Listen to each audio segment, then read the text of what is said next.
Functions with loops. Hi!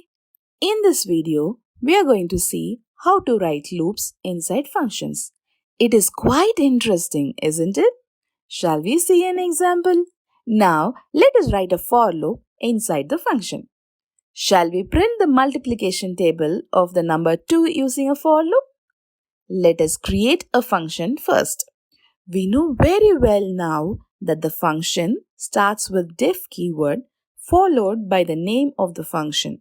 And here, let us give 2 underscore table and a colon and put open and close brackets before the colon.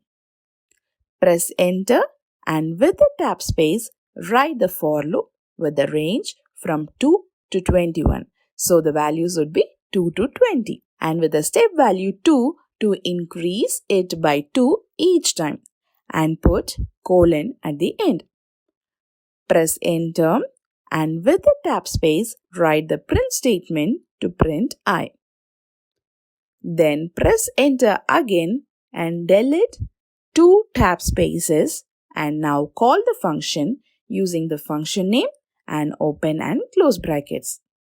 Let us now save the file and run the code. The multiplication table of number 2 is printed as output. Now, shall we write a while loop inside the function? This time, let us write the multiplication table for the number 3. Let us create a function first. The function starts with def keyword followed by the name of the function. And here, let us give 3 underscore table and a colon and put open and close brackets before the colon. Press enter and with the tab space, create a variable called I to store the value 3. Press enter and write the while loop with the condition less than or equal to 30.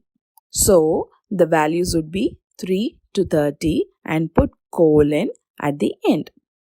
Now, press enter and with the tab space, give the print statement to print I value.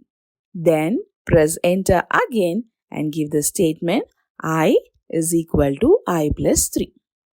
Now, to call the function, press enter and delete 2 tab spaces and call the function using the function name and open and close brackets. Save the file and run the code. The multiplication table of 3 is printed as output. I hope you understand now how to write for loop and while loop inside the functions. See you all in the next video with another interesting topic. Bye bye.